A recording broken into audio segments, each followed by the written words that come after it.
पीले दांत वाली बहू। रंजना कभी ब्रश नहीं करती थी। उसे कितनी बार उसके माँ बाप ने डांटा, लेकिन उसका कोई असर उस पर होता ही नहीं था, जिस कारण से उसके दांत पीले पीले हो जाते हैं। शादी के बाद अरे बहू, वैसे तो तुझ में कोई कमी नहीं है, पर तेरे दांत इतने पीले कैसे हैं बेटा? कैसे मतलब? कोई सर्जरी थोड़ी ना कराइए। वो तो क्या नाम, मैं ब्रश नहीं करती थी तो पीले हो गए। अब क्या करूं? आप कहें तो लाल करवा लूं या फिर काले? यार ये क्या है, क्यों माँ से लड़ रही हो? लड़ रही हूँ? अरे मैं लड़ रही हूँ या ये बोल रही है कि दांत पीले हैं, पीले। अरे तपस्या थोड़ी ना की है इन्हें पीले करने के लिए। बकायदा ब्रश नहीं किया है 20 साल तक, तब जाकर। छी, कैसी बात कर रही हो? ये उस वक्त तो पीले नहीं थे जब हम लोग तुम्हें देखने आए थे। अरे तब साफ करवा लिया होगा डेंटिस्ट के पास जाकर। अब देखो कैसे पीले पीले लग रहे हैं। रंजना सास की तरफ गुस्से से देखती है।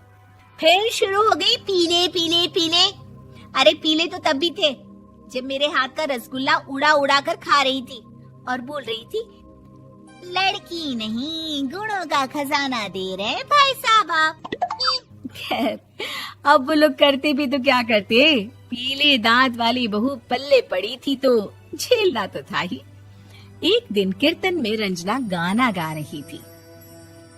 अरे कमला बहन, माँ का द्वार है, यहाँ तो सब शुद्ध होकर आते हैं, फिर अपनी बहू को ब्रश भी नहीं करवाती तुम। दूर से पीले पीले दांत भक्ति में बाधा उत्पन्न कर रहे हैं। अरे कोई 2 साल की बच्ची थोड़ी ना लेकर आई हूँ मैं बहू बनाकर। अच्छी खासी लड़की है, अरे कैसे करवाऊं ब्रश? ये तो उसे खुद करना चाहिए ना। अब माँ बाप तो इसके जैसे तैसे निपटा दिए, ये नहीं सोचा कि सास कैसे संभालेगी।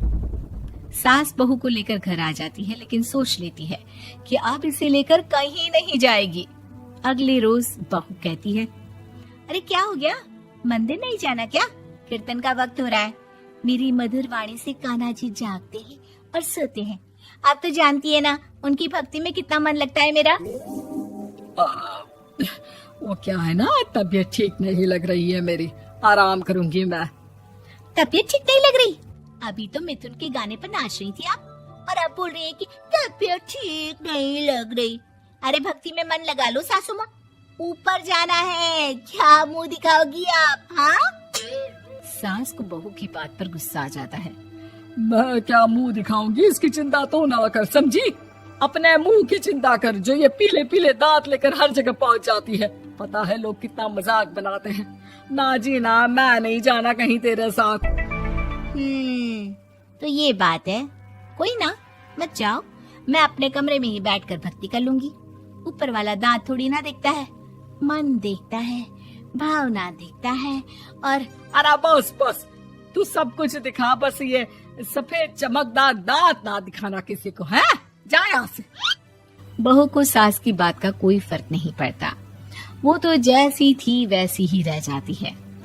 सुबह नहाकर किचन में खाना बनाना, फिर खाना खाना, कीर्तन भजन करना और सो जाना।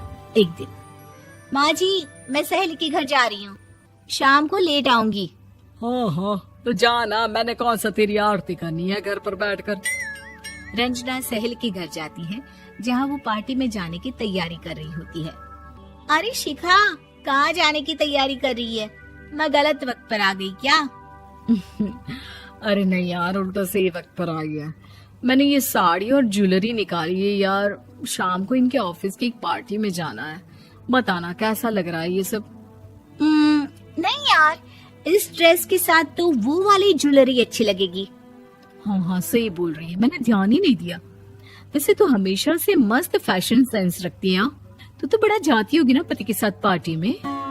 रंजना कुछ नहीं बोलती, बस सोचती है कि यार काश ये बात सही हो जाती, पर मैं क्यों नहीं जाती पार्टी में? क्या इन लोगों की कोई पार्टी होती नहीं होगी? रंजना घर आती है और रात में पति से सवाल करती है, एक बात बताइए, आप मुझे किसी पार्टी में क्यों नहीं ले जाते? क्या आपकी यहाँ ऑफिस में पार्टी नहीं होती? पति बेचारा क्या कहता कि दांत पीले हैं तुम्हारे इसलिए। अरे कोई पार्टी होती नहीं हम लोगों के ऑफिस में, तो कहाँ से लेकर जाऊं? और मार्केट, मॉल, कहीं वीकेंड घूमना, कहीं तो। अरे यार, सारे हफ्ते में एक छुट्टी मिलती है, तो सोचता हूँ कि आराम ही कर लूं। क्यों? रंजना मन मार के रह जाती है। पहले कभी सास के साथ मंदिर जाया करती थी, लेकिन वो भी सास ने ले जाना बंद कर दिया। घर बैठी बैठी रंजना बोर हो जाती है। तभी उसे आइडिया आता है और वो मायके जाने का सोचती है। सासू माँ, 2 दिनों के लिए मम्मी के घर जा रही हूँ। अच्छा अच्छा, ठीक है, आराम से जा।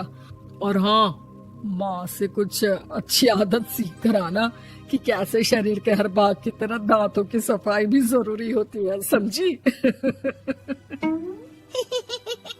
शुरू हो गई ना आप। वो लोग आपकी तरह नहीं है कि छोटी छोटी बात का बतंगड़ बना दे। उन लोगों के लिए मैं मायने रखती हूँ, ना कि मेरे पीले पीले दांत।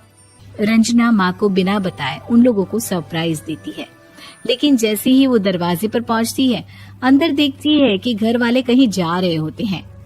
अब माँ, काश रंजना दीदी के दांतों वाली प्रॉब्लम नहीं होती, तो वो भी हम लोगों के साथ चलती ना बुआ जी की बेटी की शादी में।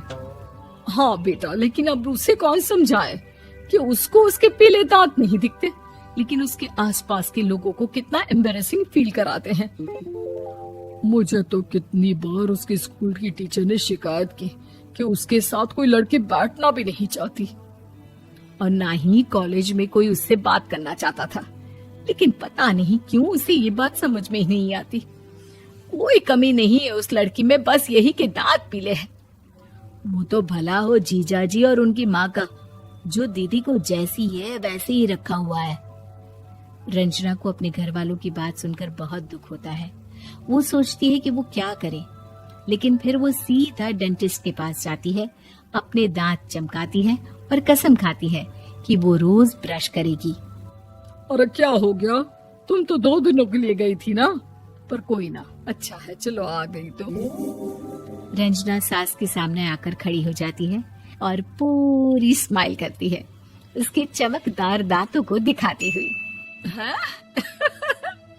चले मंदिर।